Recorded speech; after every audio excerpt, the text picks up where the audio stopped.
Hello, this is Paul from the SP Filmviewers podcast, and I'd like to thank everybody for their positive feedback on whether I should create video content for this channel. I'm not used to recording myself on camera that much, to be honest, so you'll have to bear with me as I try and get more accustomed to speaking on camera. So, the main goal for this channel is to talk about movies I've watched throughout the month that we wouldn't normally talk about on the podcast. So whether that's something on the streaming services or any of the Blu-rays or 4Ks I've got behind me on the shelf. There'll probably be some unboxing videos as well here and there, or like haul videos of stuff that I might have got through the month. I know Black Friday's coming up soon, so there may be some purchases from that, so we'll see what we can get. And depending on how things go, I might also bring my wife Sophie on camera as well to talk about films that we've watched as well, like if there's anything particularly I want to bring up throughout the month as well, because we can't cover absolutely everything we watch. And there's episodes I want to do on them, but whether they're worth doing a full audio recording of whether we can just do a quick video of, that might work better. So we'll see what comes of that. Also like to point out the fact that if you're new here, the show is SP Filmviewers, which is a podcast that I co-host with my wife Sophie, in which I am showing her movies that she hasn't seen before. Some of them classics, some of them I'm just trying to get a reaction from her to give her like honest opinions, and boy are they brutal sometimes. So if that's something that's interesting to you, then please go over to SP Filmviewers on Spotify, Apple Podcasts, Podchaser, and wherever else you get your podcasts from. I really appreciate it if you go and check that out, as you'll get a sense of how we like bounce off each other with the flow of conversation between us and what we've got to say about the films. So as this is the first video in this format I'm doing, just wanted to give a little taster of the monthly roundup I want to do with films that I've been watching. So I'm going to give you two examples of things that I want to talk about. So here goes. So the first film I want to talk about is The Substance, from director Coralie Fargeet. Hope I'm saying that right. I didn't get a chance to see it at the cinema initially. It's more watching things at home, to be quite honest. So this is a film that had a lot of hype around it. Now, I was a bit sceptical initially because, okay, right, a lot of people are saying this, but they also said that Barbarian was like a really good film, and truth be told, I didn't really connect with that one so much. I kind of see why people really like that film, but I don't know, like the way they were going on about it is like, oh, this is the greatest thing ever kind of thing. But this one, there was a pretty strong like audience reaction to this film, and so this sounded like, oh, I don't think I was quite prepared for how much I really like this film, because the film kind of reminds me of Alex Garland's Men, which is a film I really enjoyed as well, and that kind of deals with like gender equality, I suppose. And there's also sort of like, there's an element of body horror in that, and this film, The Substance, has that in spades. Honestly, I was really blown away with like how the special effects that were utilised in this, and in a way that was kind of like, you want to look away, but at the same time you're peeking through your eyes to see like what's occurring, because that visceral impact of like, this is so shocking, but at the same time it's kind of like, oh my god, I can't believe like what I'm watching in a good way, like how it all relates to the fact of how women are perceived in society. They've got to always be beautiful, smile all the time, like, oh, a pretty girl should always smile is like one of the lines that's said in the film. And as obviously I'm not female myself, but I can totally understand like how women are perceived to be like, you have to be beautiful all the time, you have to be like, have your makeup, you gotta look nice for the men. And despite it being like a really long run time, like I didn't feel a drag at all like with watching it. It really kind of just flew by, which is kind of surprising, because there's certain films that just like, I'll just cut off like 20 minutes, maybe in half an hour of some films, but this being like nearly 2.5 hour film, and I wasn't bored. I was really engrossed with the storyline. Elizabeth Sparkle, who's played by Demi Moore, goes through is something to behold, really. And even Margaret Qualley, who plays the sort of younger version of Demi Moore's character, is phenomenal. I've only really seen her in Poor Things before this, so to see more of her acting chops in this, like, and how she comes across, incredible. Absolutely incredible. the thing is, the fact that it's like, oh, like Demi Moore's character being like, oh, you're over the hill really with your looks and everything, but to be totally honest, that's not the case at all with her. She still looks phenomenal. So I don't know. It's just, again, it's the tropes of Hollywood, isn't it? Oh, you can't be reach a certain age. That's it. You're done with. On to the next young thing.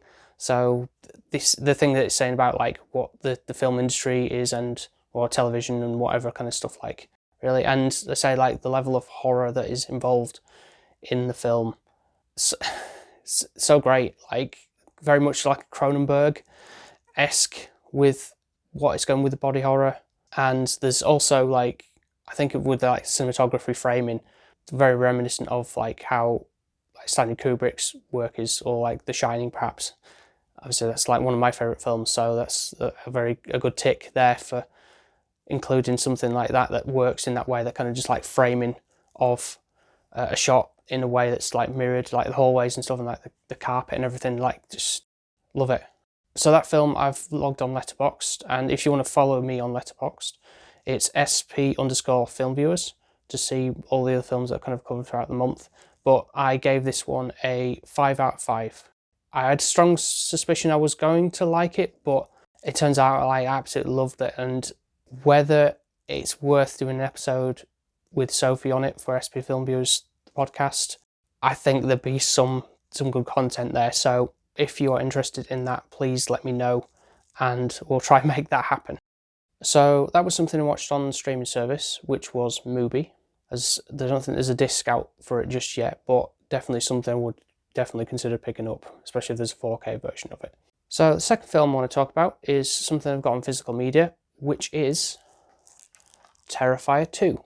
Now, this is a double pack I've got with Terrifier 1 included. I'd seen that a couple of years ago, and I don't know, like obviously like hype around it, and with that coming out, it was like, oh, let's see what this is about. This Art the Clown character who's like a over the top serial killer type character, and I mean, from the first film, I wasn't that impressed. I'm thinking this is kind of bare bones. There's nothing really to this.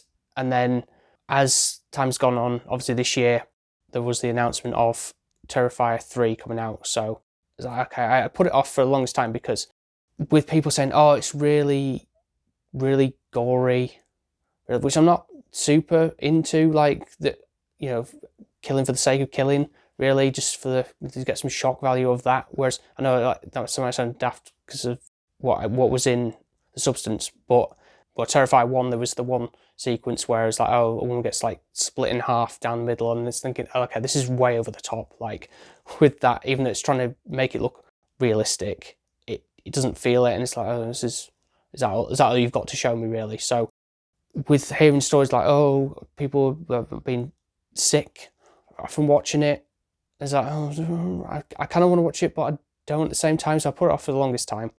So, and with this being like this has been like nearly 2.5 hour film as well. It's like, okay, why does Terrifier 2 need such a long run time? And having finished the film, I was like, yeah, I really did feel a drag on that. I feel like this could have been cut down so much more, like hour 45 tops. I mean, don't get me wrong, it was enjoyable for what it was, but there was instances where there was like, okay, there's way too much blood going on here. And again, like for the sake of killing, nothing to it, doesn't have like any meaning behind it. I know that's what people are probably going in these films for, like big art house kind of like, oh, it's got to have deep meaning to it or anything like that. But at the same time, it's like, I don't know, like I can't really say I was like, yes, I'm absolutely loving this, but I can't really say, oh, that was like terrible anyway, because there's other instances with films where it might be like that, and it's just like, oh yeah, no, I can't deal with this. Like if someone's, particularly if, I don't know, someone's been like raped or something, well, that I'm thinking of like a completely different film, but like Irreversible, I cannot watch that film again. It's just, that really churns my stomach, really. Whereas there was a few instances we were watching this and thinking, I could actually be like, oh, this is not sitting right with me, but move past it, thankfully. And I'd be interested to check out the Terrifier 3 just out of interest, but whether that's sinking money into a 4K of it, or just getting a Blu-ray, or wait for streaming or something like that. I don't know, but if it's more or less the same kind of thing that happens in Terrifier 2, then I don't know, like, whether that's something I'm interested in seeing, or just waiting out for. Really, it's not like, oh, I must see this.